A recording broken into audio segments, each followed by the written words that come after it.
बिस्मिल्लाहिर्रहमानिर्रहीम। अस्सलामुअलैकुम। कैसे हैं आप सब लोग? अल्लाह ताला आपको खुश रखे और हंसता मुस्कुराता रखे। आज मैं आपके लिए लेकर आई हूँ आलू गोश्त की रेसिपी, जो परफेक्ट देगी गोश्त होता है ना, इस तरह इसका कलर आप देख सकते हैं, इतना प्यारा, बिल्कुल देग जैसा। तो चले बनाना स्टार्ट करते हैं। सबसे पहले हांडी में तेल डालेंगे और उसके बाद इसमें प्याज शामिल करेंगे। और तेल थोड़ा सा ज़्यादा ही डालना ताकि गोश्त वगैरह हमारा भुन जाए। प्याज जब ब्राउन हो जाएंगे तो उसमें अदरक और लहसुन का पेस्ट शामिल करेंगे। प्याज को ब्राउन इसलिए करना है कि इसका कलर और जायका बहुत अच्छा आ जाता है प्याज ब्राउन होने तक। बिल्कुल जलाना नहीं है, ब्राउन करना है। अदरक लहसुन जब इस तरह हो जाए, भुन जाए, तो उसमें टमाटर का पेस्ट शामिल करेंगे। 2 अदद मीडियम साइज़ के टमाटर थे, उनका पेस्ट बना लिया, वो शामिल कर देंगे। और इसका मसाला भूनेंगे ताकि टमाटर हमारे भुन जाएं, कच्चे ना रहें। 3 से 4 हरी मिर्च थी, जो कि कड़वी वाली नहीं थी, दरमियाने साइज़ की, ये कड़वी नहीं होती। इसको चॉप करके ये डाल दी। और इसमें ये मसाले नमक हल्दी, लाल मिर्च पाउडर और धनिया पाउडर, ये आप अपने टेस्ट के हिसाब से डाल लीजिएगा, क्योंकि कुछ लोग ज़्यादा तीखा पसंद करते हैं और कुछ लोग कम।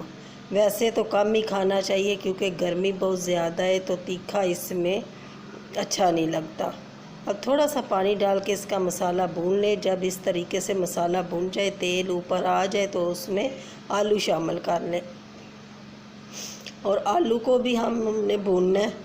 और आलू को तकरीबन 5-10 मिनट भून लें, ताकि ये मसाला आलू के अंदर भी चला जाए और आलू हमारे थोड़े से गल भी जाएं। इस तरीके से इसका आलू को भून लेंगे। थोड़ा सा आपको लगे कि खुश्क हो गया तो थोड़ा सा पानी डाल लें। पानी डाल के तो आलू भून लें।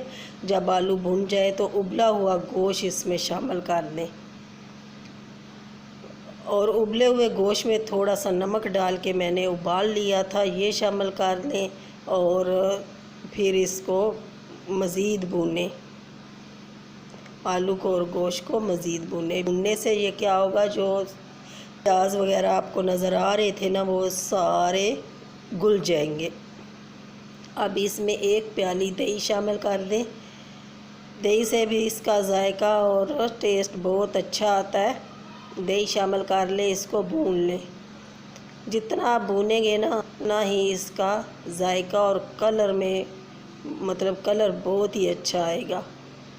अगर अभी आपको जितना आपने शोरबा रखना है ना, उतना आप इसमें पानी डाल लें। अगर आप चावलों के साथ बना रहे हैं तो पानी थोड़ा सा ज़्यादा डाल लें। अगर रोटी नान के साथ बना रहे हैं तो पानी थोड़ा सा कम डालें, क्योंकि गोश्त भी हमारा गला हुआ है और आलू भी तकरीबन आधे गले हुए हैं, क्योंकि भूनते वक्त आलू गल गए थे। अब ये हमारा सालन तकरीबन रेडी हो गया है। इस पॉइंट पे आके काली मिर्च और गरम मसाला शामिल कर देंगे। काली मिर्च पहले नहीं डाली कि सारा सालन काला हो जाता है, ये ऊपर डालेंगे ना, इसका फ्लेवर बहुत अच्छा आएगा। ये देखें माशाल्लाह सुभान अल्लाह, कितना प्यारा इसका कलर आया, बिल्कुल है ना देग जैसा आलू गोश्त। अल्लाह ताला आपको अपनी हिफ्ज़ व मान में रखे। जिन लोगों ने मुझे सब्सक्राइब किया उन लोगों का शुक्रिया। मेरी वीडियो लाइक करें, शेयर करें, पूरी वॉच करें।